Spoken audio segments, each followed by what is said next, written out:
In virtually every respect, the iPhone 15 Pro Max raises the bar not only for the iPhone family, but for smartphones in general. From the new materials to some of the best smartphone cameras we ever used, Apple's big flagship ticks box after box. I know Apple enthusiastically told us how the iPhone 15 Pro Max and Pro uses the same titanium as was used by NASA on the Mars rover. I buy that, and it sounds impressive. But when I think of titanium, I usually think of hip or knee replacements. Below corrosion, lightweight and high-strength material is favored by surgeons for those properties, and it's for those same reasons that it makes perfect sense as the new frame material for the iPhone. Patients sporting new titanium knees and hips will likely never get to touch the metal, but if you buy an iPhone 15 Pro Max or, as I did, test it, you'll find that it's smooth yet solid, with a brushed surface that feels cool but not cold. Holding the 6.7-inch iPhone 15 Pro Max is a distinctly different experience compared to handling the iPhone 14 Pro Max. It's lighter, and the titanium feels a little warmer than the polished steel of its predecessor. It's not just the titanium, though. Apple has made a small yet subtle change to the frame, removing just enough metal to add contoured edges all around. It's one of the smallest yet most impactful changes I've seen a smartphone manufacturer make to a design, and it truly changes how the phone feels in the hand. Staying with the frame, Apple's retirement of the silence or ring button is one of the most welcome and useful changes. It takes a dull, one-trick pony analog feature and transforms it into a sleek, customizable button that can be almost anything you want it to be. The biggest change for some iPhone fans, though, will be the introduction of the USB-C port in place of Lightning.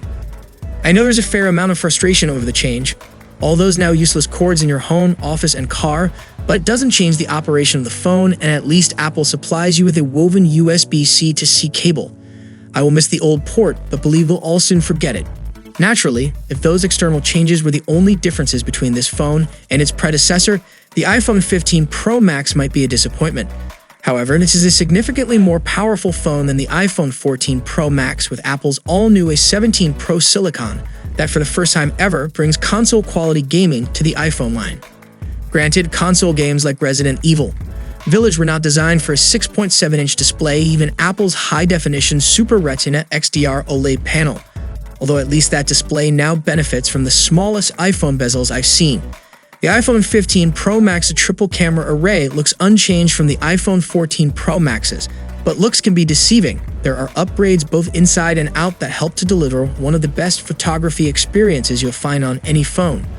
While Apple appears to have used the same 48 megapixels primary camera sensor as in last year's Pro Max, it's basically rebuilt its image processing pipeline. There's a new 24 megapixels default image size that calmly combines 12 megapixels of pixel bin image data with full sensor 48 megapixels information for images that are, in almost all instances, true to life. Apple may be overbluing the sky a little. The new setup is more versatile too. I never had to decide if I wanted to shoot portrait mode now or later. In most instances, if the iPhone 15 Pro Max could read depth information, it stored all the detail I need to change a photo of the portrait mode and choose the focus subject post-shoot. If you were hoping for 10x optical zoom on an iPhone, though, the iPhone 15 Pro Max will disappoint you, though not as much as the 3x optical iPhone 15 Pro. I was frustrated when Apple announced that it had only raised the maximum optical zoom on its largest smartphone to 5x. After all, the Samsung Galaxy S23 Ultra has an excellent 10x optical zoom, plus the wild AI-assisted 100x space zoom, which may add too much artificial information for my taste, but it's an option if you need it. Apple does do a remarkably good job of competing with just half that zoom range, largely because the image quality at that extended focal length is simply excellent, rivaling and sometimes beating Samsung's best camera. The combination of its new 3nm chipset, a display that can stop down to a power-sipping 1Hz, and smart power management may account for excellent full-day plus battery life, though your experience will depend on how you use the iPhone. In short, this is my quick review after all. This is my favorite iPhone ever. I usually don't like Apple's largest iPhone. The 15 Pro Max is lighter and a tiny bit smaller than the 14 Pro Max, which, along with the new contoured edges, makes it feel comfortable in my hand. Add to all that excellent photography, fast performance, and seemingly unlimited potential, and you've got a lock for a place at or near the top of our best phone list. So, what are your thoughts on the upcoming iPhone 15 lineup?